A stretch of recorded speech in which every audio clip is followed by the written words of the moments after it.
cuatro tipos de estructura que tienen las proteínas. La primera es la estructura primaria. Se llama primaria porque es la forma más simple de organización que tienen las proteínas y se caracteriza por estar formada por una secuencia lineal de aminoácidos. Es decir, que los aminoácidos se van a disponer uno detrás de otro a manera de una fila, y esto resulta de la traducción de la información genética de ADN. Entonces, los aminoácidos ya habíamos dicho que es la unidad estructural de la proteína, ¿no es cierto? Si no hay aminoácido, no hay proteína. Entonces, aquí los aminoácidos, como ustedes pueden ver, se van organizando uno al lado de otro y hasta cierto número llegan a conformar la estructura primaria. Luego tenemos a la estructura secundaria. La estructura secundaria no es más ahora que el enrollamiento de la estructura primaria. ¿Qué quiere decir? Que ahora esa cadena lineal de aminoácidos se empieza a enrollar sobre su propio eje a manera de una hélice y nos va a conformar dos tipos de estructura secundaria, la alfa hélice y la hoja beta plegada. La alfa hélice, que no es más que el enrollamiento a manera de un espiral. ¿Y por qué se enrolla así la estructura primaria? Gracias a la presencia de los enlaces o puentes de hidrógeno. ¿Qué proteínas tenemos con esta estructura? Ahí está el colágeno, la queratina y la elastina. Mientras que la hoja beta plegada quiere decir que ahora la estructura primaria se dispone en forma de zigzag, es decir, que a manera de un acordeón se empiezan a unir los aminoácidos, y esto se debe también a la presencia de los enlaces peptídicos que se disponen así en zigzag, dando esta conformación denominada hoja plegada, aplanada y extendida.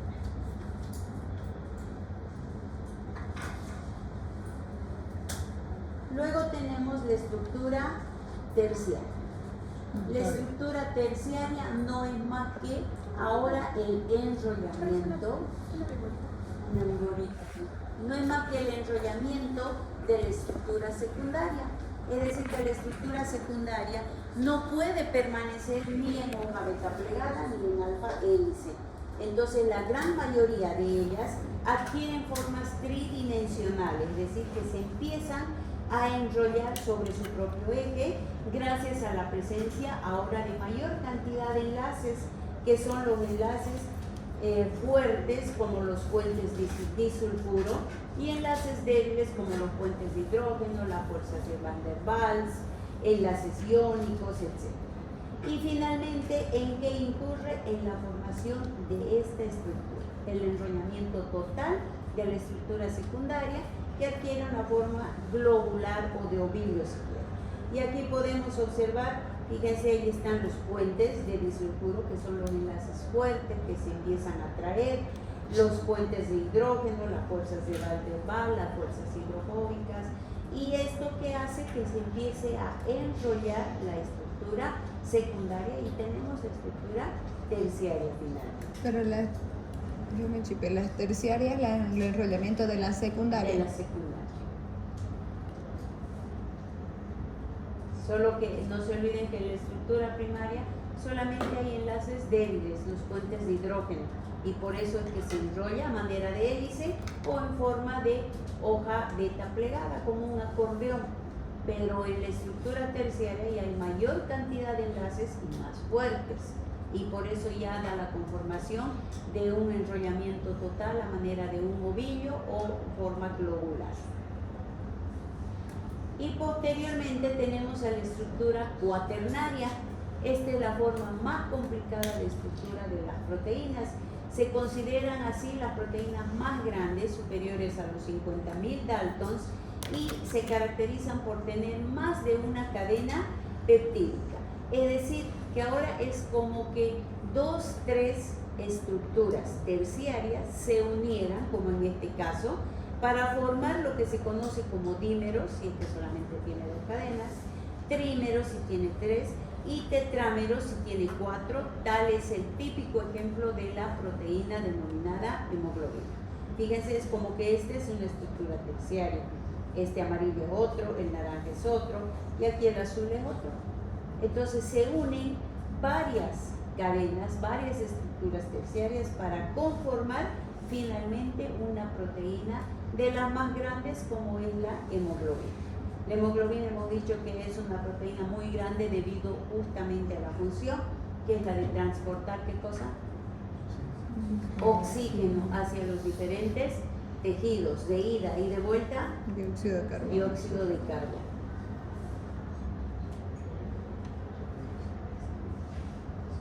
Y ahí tenemos un resumen esquemático de la conformación de las proteínas, la estructura primaria, una secuencia lineal de aminoácidos, la estructura secundaria, que esta secuencia lineal se empieza a enrollar sobre su propio eje y tenemos la alfa hélice, o se empieza a doblar a manera de zigzag y tenemos la hoja beta plegada.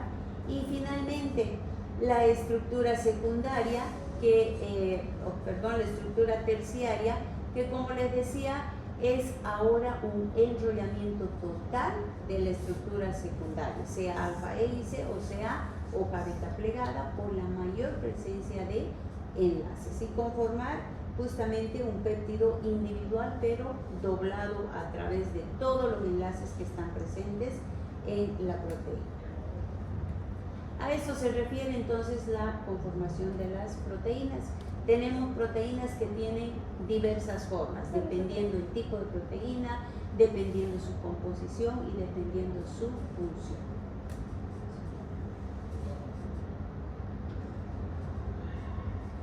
Hablamos de las propiedades de las proteínas. Una de ellas se refiere a la solubilidad, es decir, que las proteínas son solubles normalmente, pero esta solubilidad la pueden perder cuando aumenta la temperatura y el pH. Entonces la proteína puede llegar a perder su solubilidad.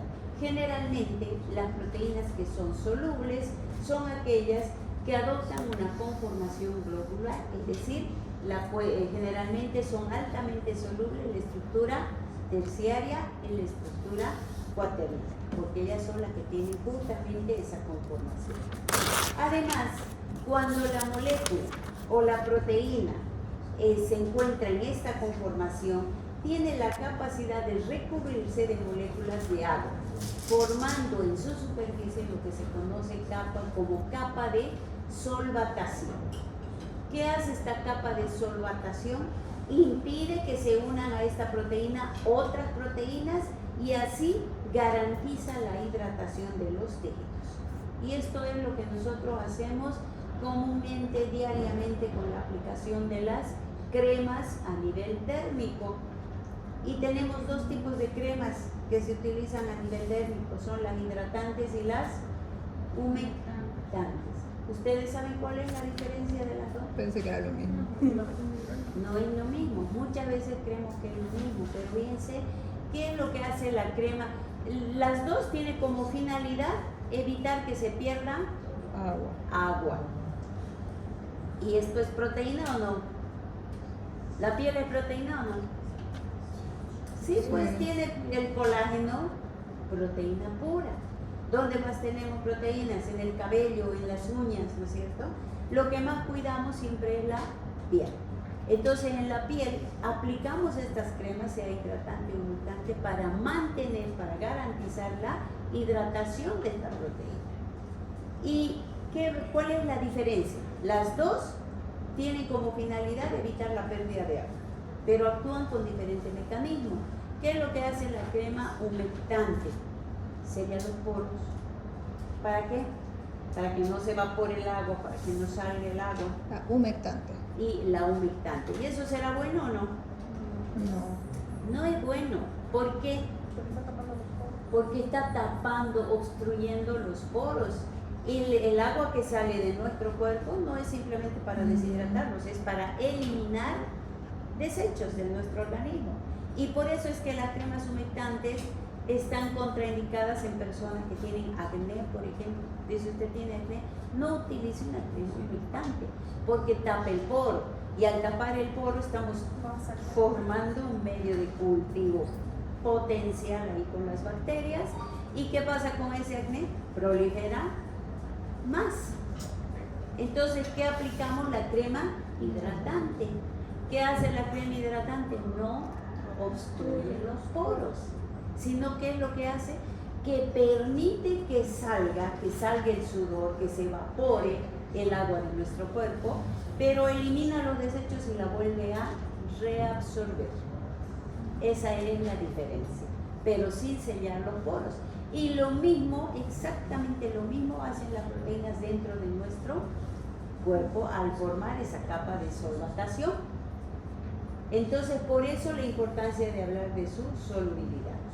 Otra propiedad importante es la capacidad amortiguadora, y esto, bueno, ya lo conocemos, lo hemos repetido bastante, que se refiere a la capacidad que tienen las proteínas de mantener en equilibrio el pH, principalmente ¿de qué fluido? De la sangre, ¿no es cierto? Mantienen equilibrio el pH de la sangre, ¿por qué? Porque tienen la capacidad de actuar como una solución tampón, equilibrando el medio ácido o el medio básico.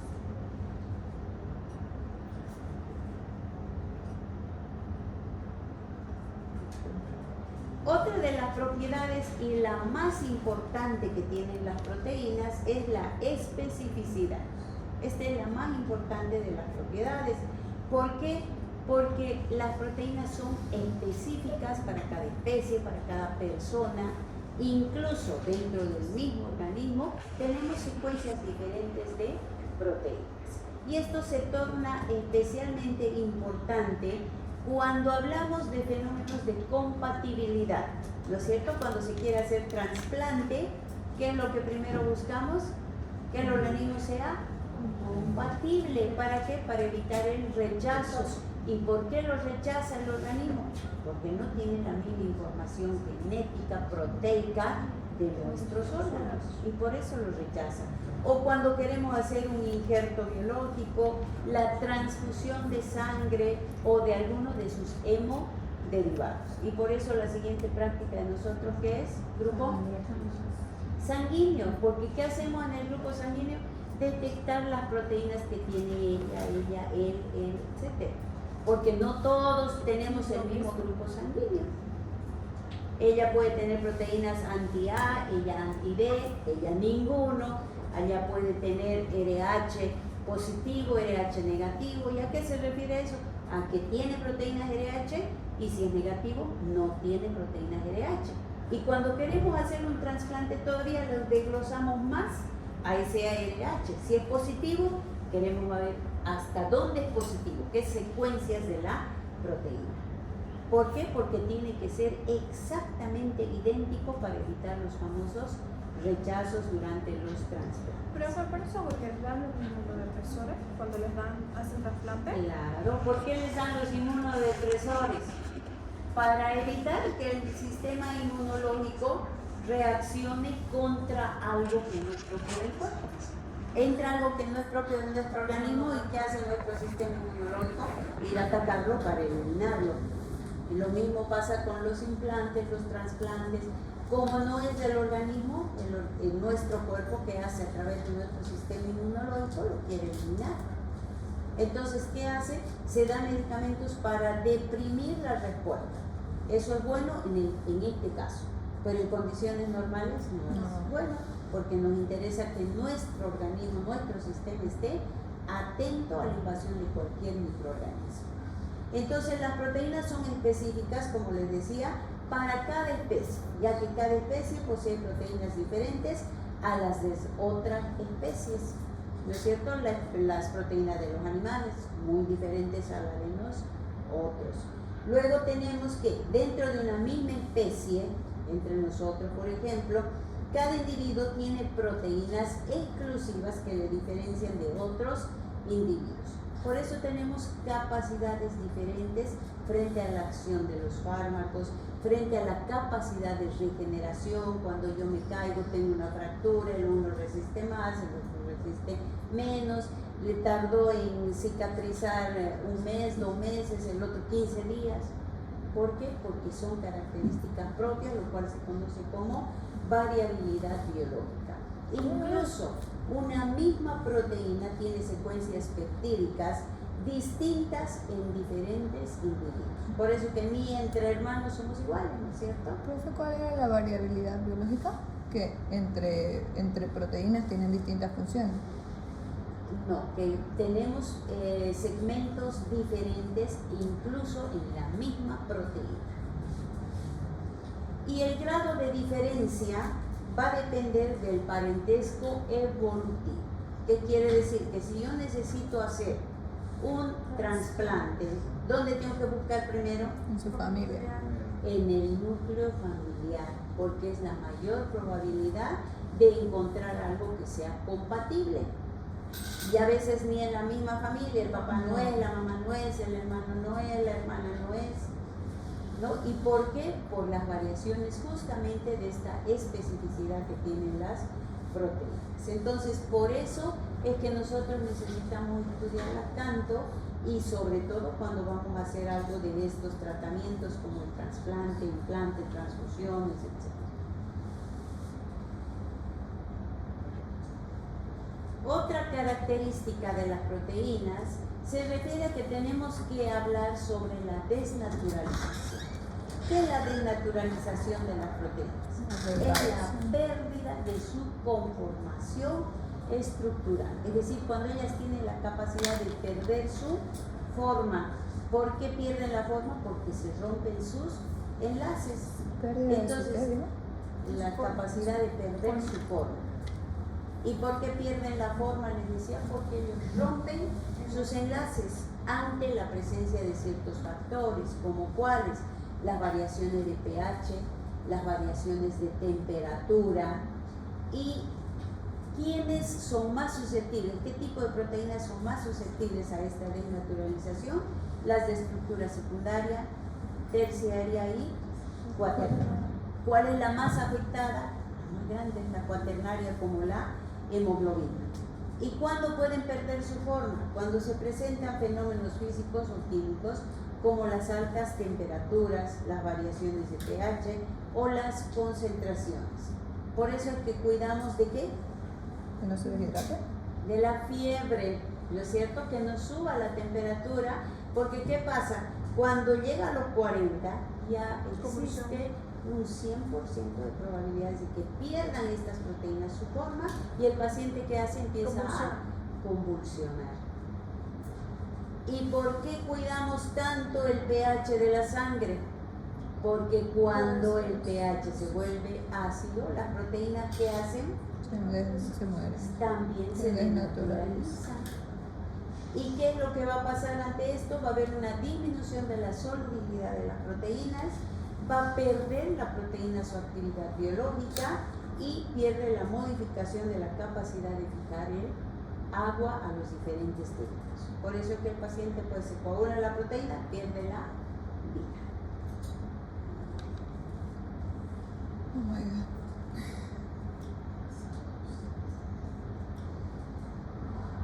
No se olviden que según su conformación, hemos dicho que las proteínas se clasifican en primarias, secundarias, terciarias y cuaternarias, según su conformación o estructura. Pero según su forma, la podemos clasificar en dos tipos, fibrosas y globulares. ¿Cuáles son las fibrosas? La forma más simple de proteína, como por ejemplo, tenemos la queratina, el colágeno y la elastina. Una de las características de las fibrosas es que son insolubles. ¿Y por qué se llaman fibrosas? Porque se presentan así a manera de fibras, ¿no es cierto? Aquí entraría la estructura primaria, como en nuestro cabello, es una estructura primaria de proteína. Luego tenemos las globulares. Las proteínas globulares se caracterizan porque son solubles en agua. Y ellas lo que hacen es doblar sus cadenas en forma esférica y compacta, a manera de un ovillo. Tienen una alta solubilidad y a esta conformación justamente corresponde la gran mayoría de las enzimas. O sea, las enzimas en su mayoría tienen forma globular. Los anticuerpos, algunas hormonas como la insulina y algunas proteínas de transporte, principalmente ahí vamos a nombrar a la ¿Cuál es la proteína de Hemoglobina. transporte? La hemoglobina, la mioglobina. Esto Y entonces entran- según su forma. Ahí están la secundaria, terciaria y cuaternaria. Exacto. Ahí pertenecen más que todo la terciaria y la cuaternaria. Luego tenemos otra forma de clasificar a las proteínas y es según su composición química. Según su composición química las podemos denominar como simples u holoproteínas y las conjugadas o heteroproteínas. ¿Cuáles son las simples u holoproteínas? Las simples son aquellas que luego de su hidrólisis nos va a dar la formación o liberación únicamente de aminoácidos. Entonces, ¿por qué son simples? Porque solamente están conformadas por la presencia de aminoácidos, tal es el caso de la insulina, el colágeno, mientras que las heteroproteínas o conjugadas son aquellas que luego de su hidrólisis, ¿qué es lo que van a formar? Van a liberar aminoácidos, pero además van a liberar otras sustancias no proteínas, no proteicas, o sea, sustancias que no son proteínas, como los hidratos de carbono, y en este caso hablamos de las glucoproteínas, lípidos, y hablamos de las lipoproteínas, ácidos nucleicos, y hablamos de las nucleoproteínas. Entonces, esto es según su composición química. Y con ello tenemos completo el tema de las proteínas. ¿Alguna duda? No, es que no termino de notar. Y eso que escribías a la velocidad de la luz, yo seguiría en la primera parte. Profe, hidrólisis no es desnaturalización. No, la hidrólisis es descomponer a la proteína, pero para ver qué es lo que tiene. Y la desnaturalización es cuando se descompone por muerte, digamos. Claro, cuando ya no podemos renaturalizar a la proteína. Es Y imposible. después que se descompuso nunca más vuelve Ya a... no más. Por eso, ¿qué es lo que pasa cuando hay convulsiones? Hay La secuelas. paciente puede quedar con alguna secuela, Sí, ¿cierto? por eso somos así. Queda con alguna secuela y luego eso es de tipo irreversible. Es que, ¿verdad? Nos pasó, pues. Nos convulsionaste acá, seguro. Pero ¿cómo Ve, de yo raro también. quedaron? Yo no regulo la temperatura. Yo tampoco. O sea, si estoy 36, al rato estoy 40 y deliro. De mí no Me hago baja delirar. fácil. Bien, antes que deliren, vamos a hablar de las enzimas. ¿Por qué hablamos de las enzimas? Porque son las proteínas no. Porque son proteínas. Solo que por el tipo, por la importancia de la función que cumplen las proteínas, ellas ameritan un tema totalmente aparte.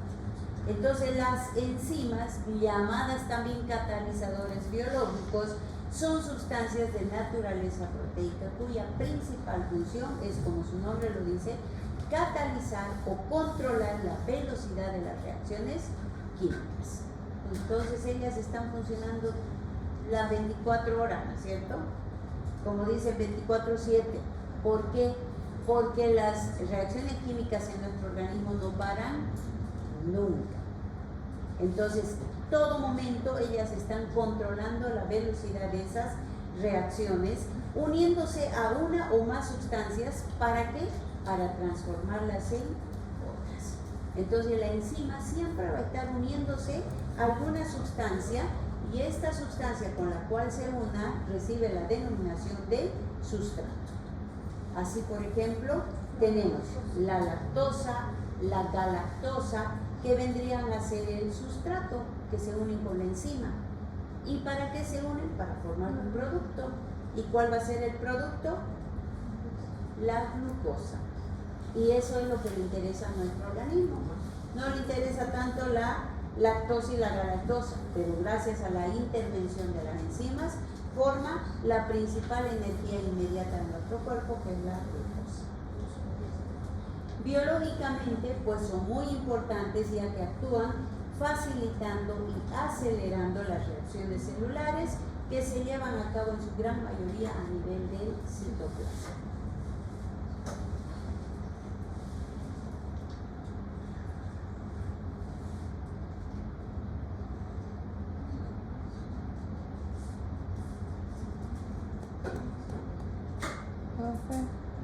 O sea, nosotros trabajamos, por ejemplo, en estética se trabaja con enzimas biológicas que son hialuronidasa, lipasa, colagenasa, queratinasa, y de estas, digamos, dicen su sustrato es, por ejemplo, de la lipasa es la grasa profunda dura, de la colagenasa son las fibras de colágeno que están atrofiadas.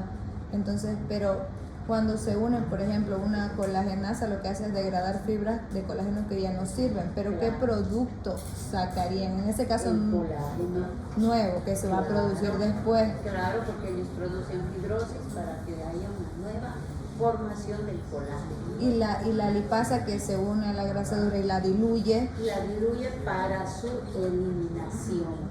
Eso vendría a ser su producto, digamos, y la hialuronidasa ya drena y permeabiliza la célula para igual eliminar líquido. La hialuronidasa lo que hace es bloquear, degradar ciertas sustancias en el organismo, como por ejemplo el ácido hialurónico. Sí. Cuando está mal. Igual para su eliminación, digamos. Claro, para su eliminación. Y ese es un gran ejemplo, miren, se utiliza puro enzima, se utiliza. Sí, igual la queratinasa, que es para degradar como la última capa córnea y ayuda a quitar manchas y más cosas. Entonces las enzimas son aquellas sustancias que van a actuar con otras sustancias que reciben la denominación de sustrato. Entonces la sustancia con la cual interactúa la enzima recibe la denominación de sustrato. ¿Qué hace el sustrato? Se va a unir con la enzima. ¿Pero a qué nivel se va a unir? No se va a unir en cualquier lugar de la enzima. Se une a un lugar o sitio específico que recibe la denominación de centro activo. Por tanto, todas las enzimas constan de un centro activo y este centro activo se divide en dos zonas, un sitio de unión y el sitio catalítico. El sitio de unión solamente tiene la presencia de aminoácidos que entran en contacto directo con el sustrato, es decir, que lo reconocen al sustrato, y no cualquier enzima actúa con cualquier sustrato. Ellos eligen con quién van a interactuar. Entonces, ¿qué hacen estos aminoácidos del sitio de unión?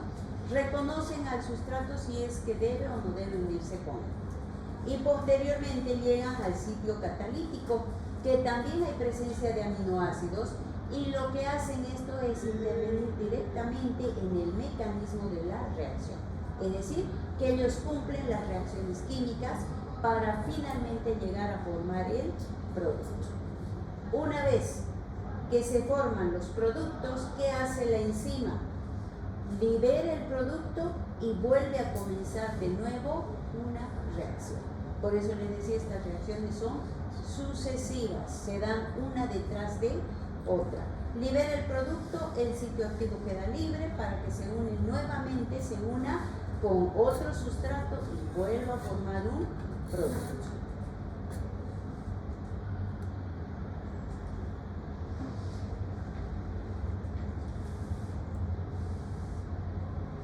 Y aquí tienen ustedes un esquema con el cual me imagino que va a quedar mucho más claro. Esta representa una enzima. Esta es una enzima y aquí viene a estar el centro activo de la enzima. Y es ahí donde se va a recibir al sustrato. Fíjense, el sustrato va a venir y debe encajar perfectamente en el centro activo.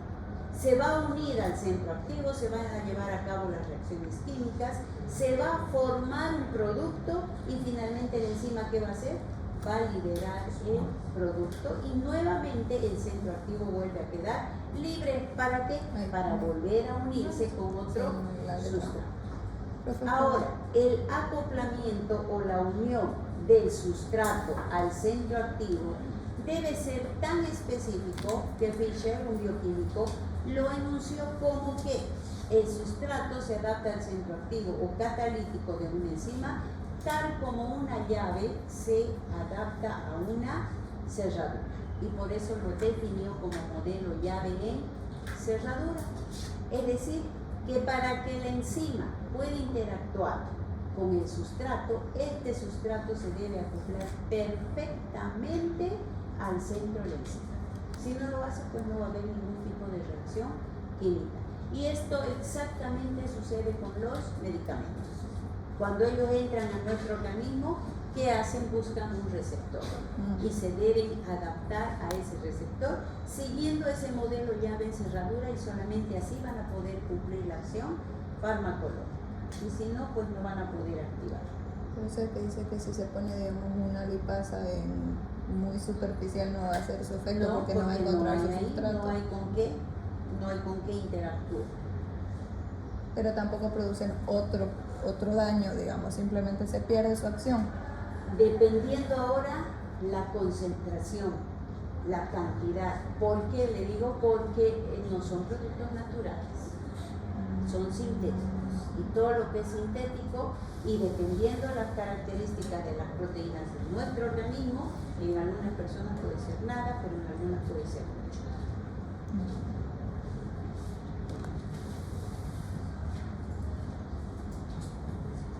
¿Cuántos casos hemos visto de narices necrosadas por mala técnica del ácido hialurónico sintético? Porque es sintético ese ácido hialurónico. ¿Qué es lo que hace el ácido hialurónico? Jamás de los jamases debe entrar en contacto directo con la sangre. Y a veces perforan una arteria, perforan una vena. ¿Y qué pasó? Se necrosa. Sí. ¿Y qué hacen lo primero? Hialuronidas. Y ahora pues hay esa... No funciona en todas las personas. Y además antes venía otra hialuronidasa que era bien química. Ahora supuestamente las nuevas enzimas que hay se llaman recombinantes, porque dice que las producen en unas bacterias, las pasan a otras bacterias. Esas son mejores porque son productos biológicos. Sí, ya son biológicas las que llegan ahora. Y esa es la tendencia actual. Ustedes tienen que estudiar mucho la farmacogenética, porque ya no van a utilizar tanto los medicamentos químicos, más van a utilizar medicamentos biológicos. Se dice que los medicamentos químicos, todo lo que ustedes conocen, todo lo que está de venta en la farmacia, van a empezar a desaparecer. ¿Por qué? Porque ahora los medicamentos biológicos son el boom debido a la minimización que tienen de las reacciones adversas y la capacidad de regeneración que producen en el organismo. Son más efectivos, son más biodisponibles y no tienen efectos adversos. Solo que hay que tener mucha plata, son caros. Son carísimos.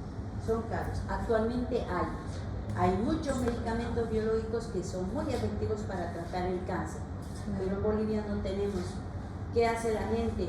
Que tiene que mandar a pedirlo, y miren cómo es tan caro, porque tiene que mantener la cadena de frío, tiene que venir en una heladera, tienen que ser protegidos de la luz, y a veces tienen 24 horas de vida. Es más fácil que se vayan a otro país, digamos. Por eso es que la gente que puede viaja y se puede tratar fácilmente. ¿Cuáles son los factores que afectan la actividad enzimática? La concentración del sustrato. Quiere decir que si al organismo entra mayor concentración de sustrato, vamos a tener una mayor velocidad.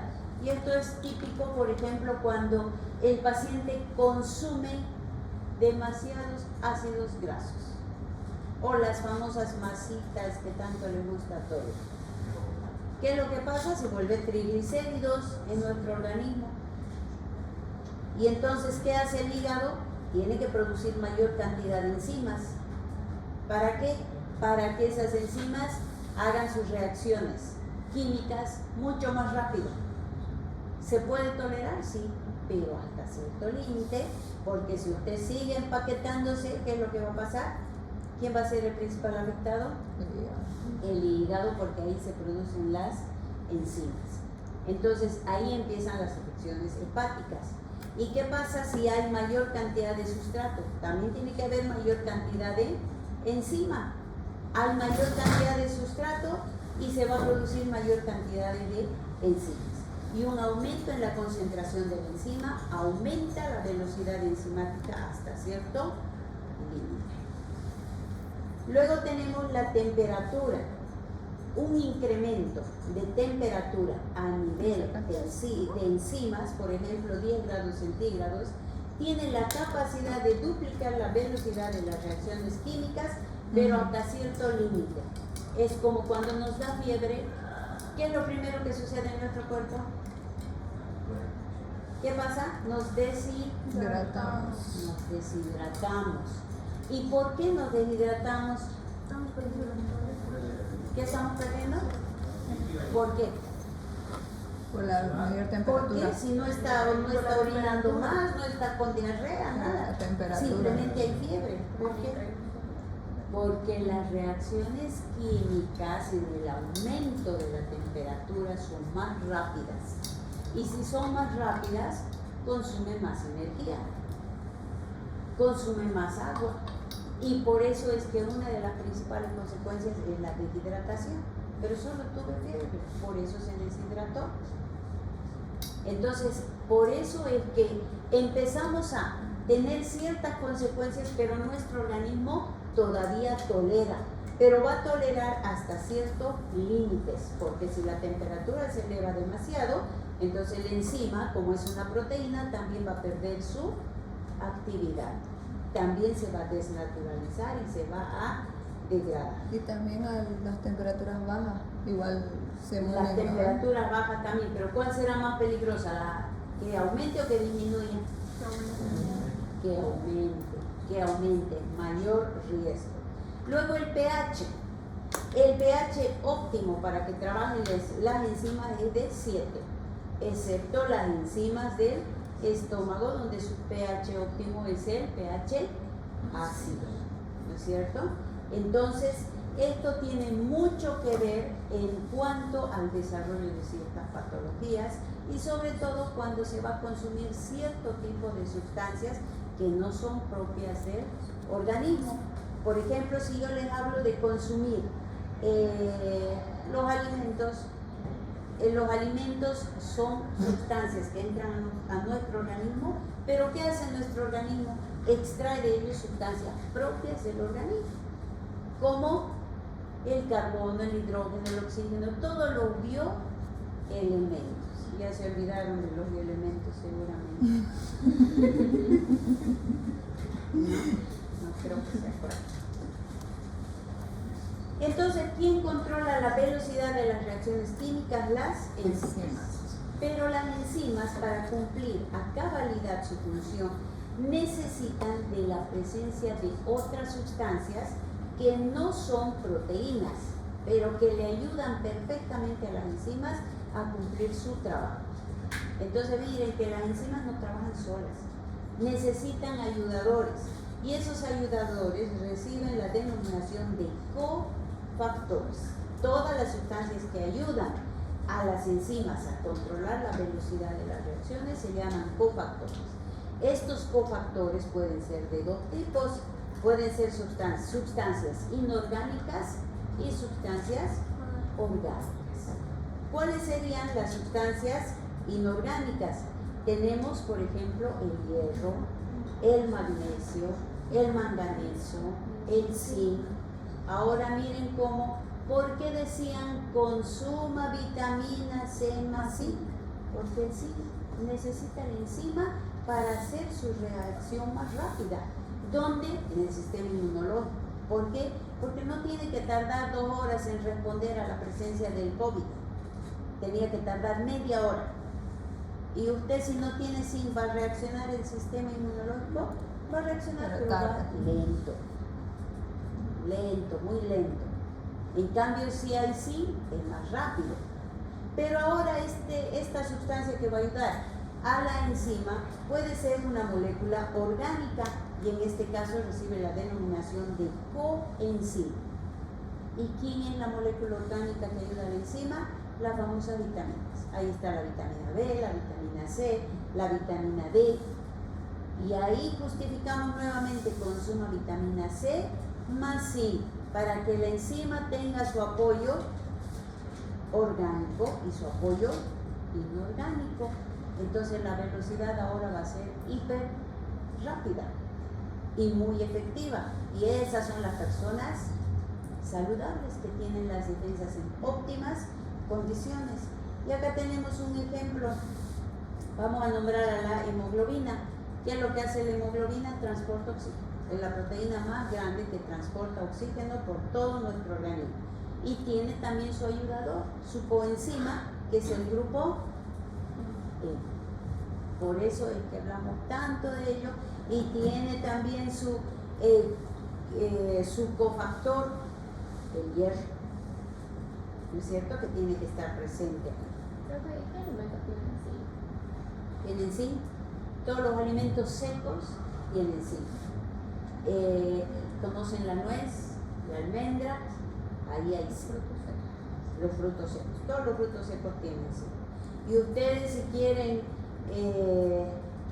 hacerse una buena pirámide alimenticia, ¿se acuerdan de los bioelementos en el tema número 2? En bioquímica dinámica. Ahí tienen al final todas las fuentes de obtención de cada uno de los bioelementos. Entonces, ¿qué sucede cuando los cofactores y las coenzimas se encuentran unidos? Fíjense, se puede unir el cofactor con la coenzima, se pueden unir a la enzima y entonces reciben la denominación de grupos prostéticos. Y cuando la enzima está unida a su grupo prostético, recibe la denominación de holoenzima. Lo tengo, profe.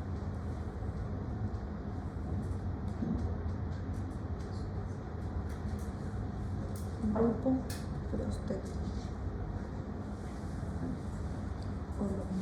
Ya. Y ahora hablamos de sustancias denominadas inhibidores. ¿A quién llamamos inhibidores? Se denominan así a todas aquellas sustancias que tienen como objetivo disminuir la actividad de una enzima. O sea, existen sustancias que pueden disminuir el trabajo, retrasar el trabajo de una enzima, o bien pueden impedir completamente la actuación de la enzima. Dependiendo la situación, esto puede ser perjudicial o puede ser beneficioso. Por ejemplo, vamos a hablar ¿quiénes son las sustancias inhibidoras? Generalmente, todos los fármacos que conocemos son sustancias inhibidoras, porque ese es su mecanismo de acción. Inhiben una sustancia en nuestro cuerpo para ellos poder activar. Así funcionan todos los medicamentos. Y ahí tenemos como ejemplo la penicilina. La penicilina, para que funcione, ¿qué es lo que hace? Inhibe la presencia de una enzima que es la encargada de regular la síntesis o formación de la pared celular de la bacteria. En este caso es beneficioso. ¿Por qué? Porque al impedir que el microorganismo forme su pared, lo va a matar. ¿Por qué? Porque no tiene pared, no tiene defensa. Es como que nosotros no tengamos piel. Entonces, en este caso es beneficioso. Pero cuando necesitamos que funcione algún otro tipo de medicamento e inhibe su función, ahí es perjudicial. Tal es el caso de existen pacientes que consumen anticonceptivos. Anticonceptivo no se puede mezclar con rifampicina. ¿Qué es lo que hace la rifampicina? Produce una inhibición de las enzimas que tienen que metabolizar a las hormonas que están en los anticonceptivos. Y por lo tanto, ¿qué pasa? No hay acción de los anticonceptivos. ¿Qué sucede? Se produce el embarazo no deseado. Y la paciente dice, ¿pero por qué si yo estuve tomando mi anticonceptivo?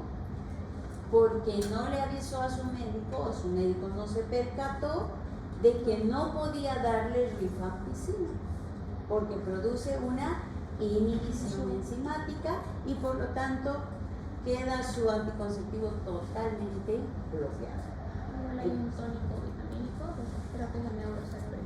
Hay muchos medicamentos, porque les digo, todos ellos actúan así, inhibiendo o acelerando la presencia de la enzima.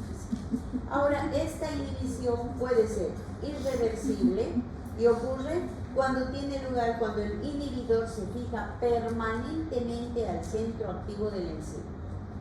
O puede ser reversible cuando la sustancia se fija al centro de la enzima, pero después de producir su acción lo desocupa, lo libera y ¿qué pasa con la enzima? Vuelve nuevamente a su situación normal. Y este tipo de inhibición puede ser de dos tipos, competitiva y no competitiva. ¿La reversible? Cualquiera de las dos. Puede ser de dos tipos, competitiva y no competitiva. ¿Por qué? Porque puede competir con otras sustancias para unirse al centro activo. O puede no competir, ¿por qué? Porque es específico el centro activo para una determinada sustancia. Andate allá. ¿Pero qué saca yo?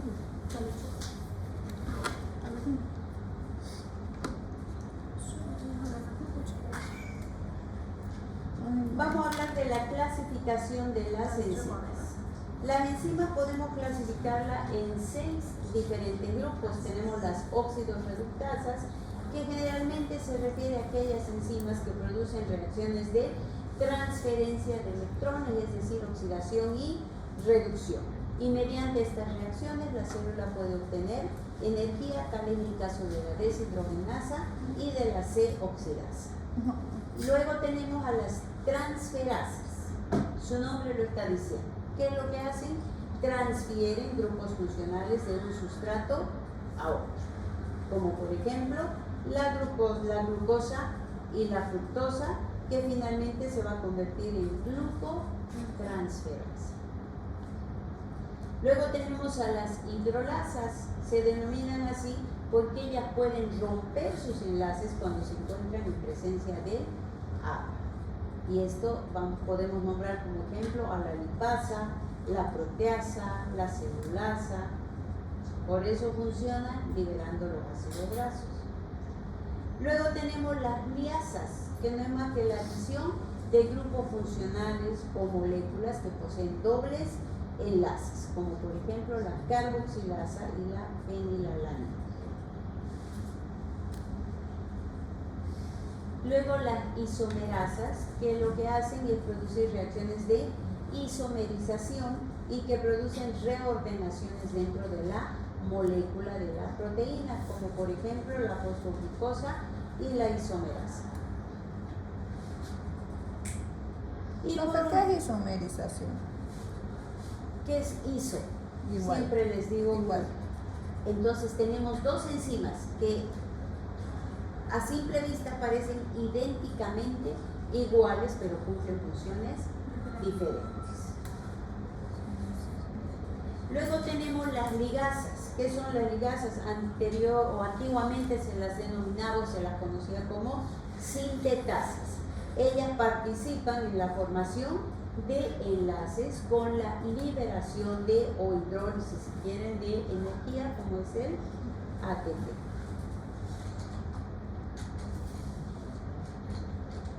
Y vamos a ver la aplicación de la acción de las enzimas o el conocimiento de la acción de las enzimas en el área clínica.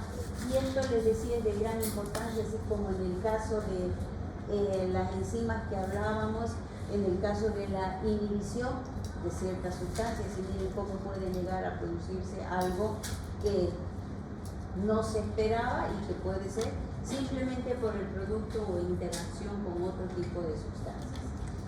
Hablamos de las enzimas en el área clínica. ¿Qué tenemos aquí? Un paciente que está intoxicado con metanol. ¿Qué es el metanol?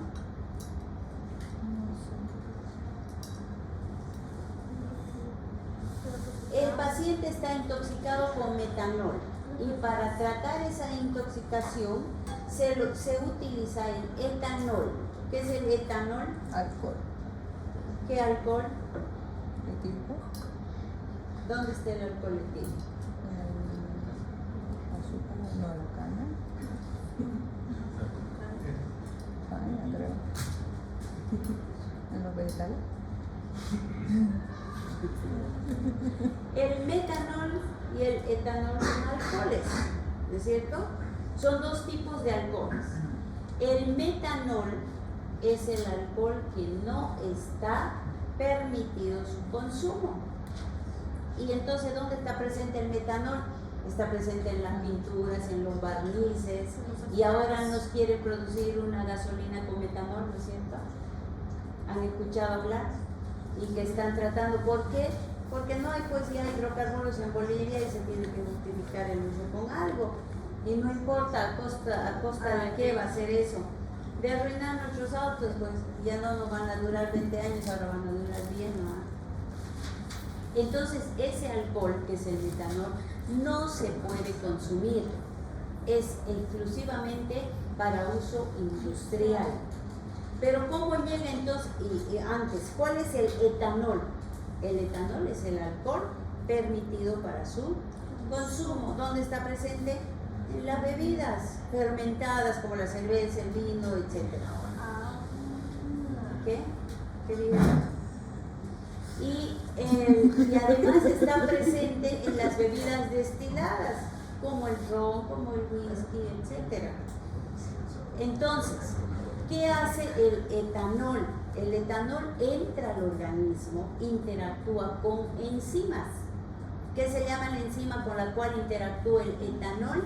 Se llama alcohol deshidrogenasa. Se une con la enzima y forma un producto. ¿Cuál es ese producto? Es el acetaldehído. El acetaldehído es el responsable de la resaca del día siguiente. Ese acetaldehído es el que hace doler la cabeza, el que produce hipoglucemias, afecciones hepáticas, y mientras más consuma, hasta puede perder la vida, ¿cierto? Por un caso de intoxicación. Y el metanol, ¿cómo entonces puede llegar a las bebidas? ¿Cómo puede ser ingerido? ¿Cómo puede llegar a causar una intoxicación en un paciente? Una pintura o no intoxicación por inhalación. Bebidas adulteradas. Por eso cada vez que vean una bebida demasiado barata, desconfíen. Por eso, yo tengo un hijo jovencito, así le digo, es preferible que te compres un vaso a 50 pesos a que te compres 10 vasos o 50 vasos. Hay que optar por la calidad, no por la cantidad. Ese es el secreto de la vida. Calidad, no cantidad. Entonces no me digan que no salen sus viernes, que van, aunque sea un viernes al mes, pero salen, van y consumen sus bebidas. Hay que tener cuidado. Y yo les digo por qué. En Santa Cruz tuvimos hace exactamente 6 años que yo estaba trabajando en el CEDES una denuncia por una intoxicación, un grupo de jóvenes de un colegio, no sé, alguien ha debido escuchar, por consumir un famoso vodka que vendían en la Ramada. Era una botella así de color de 2 litros de color azul. Azul, bien azulito, bonito el color, muy llamativo. ¿Y qué pasó con este grupo de jóvenes que estaban en una plazuela bebiendo y llamaron porque decía estaban bebiendo los jóvenes y ahora pasa 1 hora y media y todos están tirados en el piso? Entonces se investigó y ¿qué pasó con los jóvenes? Estaban intoxicados. 2 de ellos quedaron ciegos. Entonces, ¿qué pasó? Ahí se empezó a investigar esas bebidas y se determinó que tenían elevada concentración de metanol. ¿Cuánto valía? 10 pesos, 8 pesos, no la botella. Ya demasiado. Entonces de ahí pues se recolectó toda la botella porque había por todo de lado. 50 pesos. Ahora, les digo, ¿qué pasa con el metanol? El metanol ingresa al organismo y también interactúa con enzimas. ¿Con qué enzima? Con la misma que interactúa el etanol. ¿Qué se llamaba? Con la alcohol deshidrogenasa. Pero forma diferentes productos. ¿Qué hace el metanol? Se une con la alcohol deshidrogenasa y forma 2 productos. El ácido fórmico y los formiatos. ¿Qué hace el ácido fórmico? Produce degeneración del nervio óptico. El paciente queda ciego. ¿Y qué hacen los formiatos? Producen acidemia. Y la acidemia es tan rápida y tan repentina que puede matar al paciente. Entonces, ¿por qué se lo trata al paciente con etanol? Porque, ¿qué habíamos dicho? Las dos interactúan con la misma enzima, pero esta enzima tiene mayor preferencia por el etanol. ¿Qué quiere decir? Que si hay etanol y hay metanol, ¿con quién va a interactuar la enzima? Con el etanol, porque es específica para el etanol, pero como la estructura química del metanol es tan parecida a la del etanol, si no hay etanol, pues la enzima trabaja con el metanol. Por eso es que al paciente intoxicado con metanol se le da etanol. ¿Para qué? Se lo emborracha. No, tampoco se da así, se da por vía intravenosa, diluido en mínimas dosis cada cierto tiempo, claro que sí. Entonces, ¿qué sucede con esta enzima? Que ahora la enzima capta la presencia del etanol y lo deja totalmente de lado el metanol y empieza a unirse con el etanol. ¿Y cuál es la ventaja de esto? Que no va a haber formaldehído, no va a haber los formiatos, ni ácido fórmico. El paciente no va a tener ni ceguera ni acidosis. ¿Y qué forma?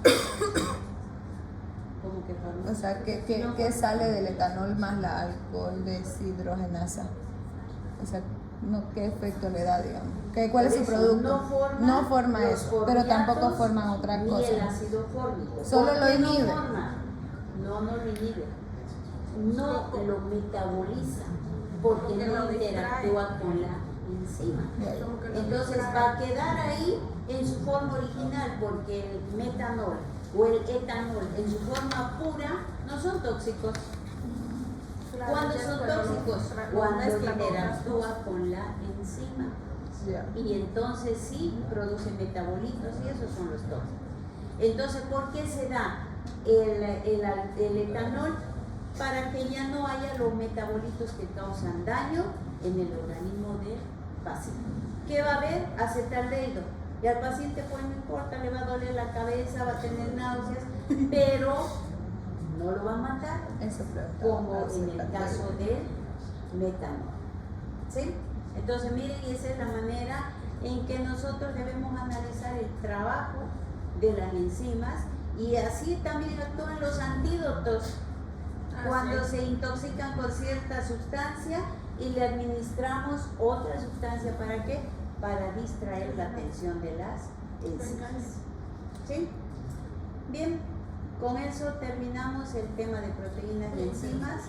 Nos quedaría pendiente un solo tema, que es el de ácidos nucleicos, y con eso culminamos nuestro avance.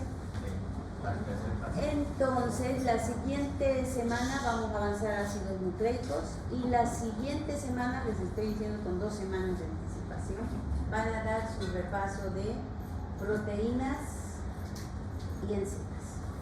¿Sí? Es todo el tema, un solo tema, un